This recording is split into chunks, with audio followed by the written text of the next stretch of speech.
We named it Neon because no one liked my name. I wanted to call it something else, and no one liked it. Yeah, we had a list of names that we just couldn't agree on, and that one was the one that worked. I wanted to name it after the first track, which is called Breach. That seemed more relevant to the theme of the record, which the record does have a theme. And we did kind of like find a way to make Neon work to like justify the theme of the record. But I'll lie and say that I don't want to give it away, and I'd rather leave it to your interpretation, but maybe I just forgot what it was.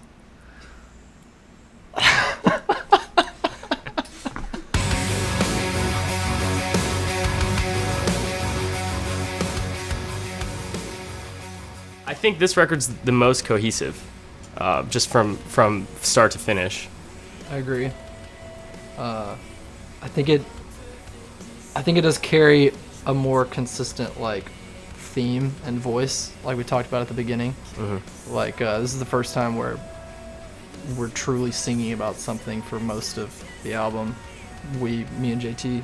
I think this record is heavier than the previous record. I think the previous one had a lot more of like the pretty kind of sections, and this one is still very melodic, but I do think it has a darker tone overall. The lyrics are darker, but also the way a lot of the songs sound, like songs like Valhalla or Monolith, just have like a much darker kind of sound, like Deftones and Meshuggah influence and bands like that, who obviously explore the pretty darker topics. The pretty parts still exist as they always have, but the heavy parts are heavier.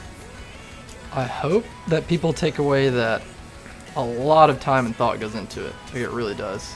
Like, I know I started this off very nonchalantly, but I'm just joking around. Like, we really do put like a lot of time into like nitpicking every like little thing. So I hope that translates. We're nitpicking to like create lately, just to like create a vibe. Like, you know, like we want the album to have a vibe. Like, we definitely want to like emotionally affect people with the music. I don't remember what the context of the conversation was, but I remember a year or two ago you had said to me that you felt like Era fans were really in touch with their emotions, which is not something that's typically tied with metal, but I do think that's pretty true in this band's case. We want our music to sound super pretty. Like, we still want to like play technical and fast and stuff, but like we want it to like sound big and have like a pretty and like nice soundscape with like lots of layers, you know.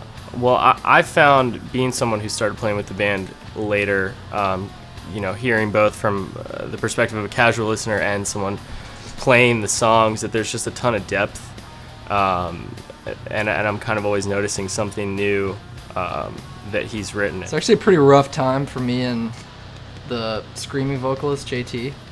We're both dealing with like relationship things. I think it did make for like some of the most like genuine lyrics we've ever written. It definitely made it easier to write lyrics than to write songs.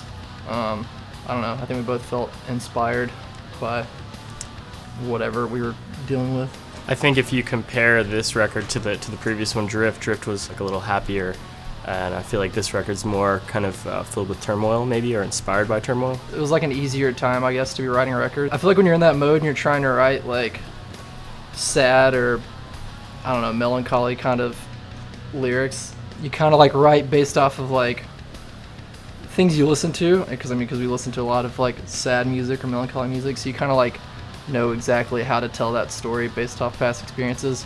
There's nothing really hypothetical about the new record. It was like a difficult time to be writing music. I would say that the song Unify is probably the least likely to be played. I think Breach is likely to be played for a while. I think Valhalla is likely to be played for a while in a live setting. Obviously, Disarray, the song we just put out. We'll probably play Breach for a while.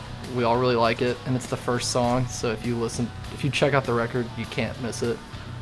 So yeah, I think the record starts off really strong, so probably Breach. We've, I guess, gone through times in the band where we're more guitar oriented and more technical on the guitar side, and I guess lately we've been more focused on like just melody and structure and foundation.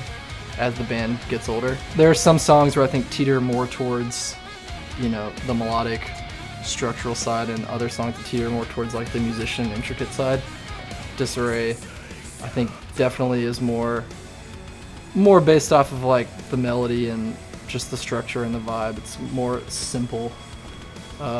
Whereas Valhalla, I think, kind of appeals to like both sides of the spectrum. It's like a really technical song. It's definitely the heaviest, most aggressive sounding song on the record, but it also has a lot of like good melody. I don't know. I think there's kind of something to satisfy everyone that likes our band. Yeah, it's a good bridge between older era and newer era.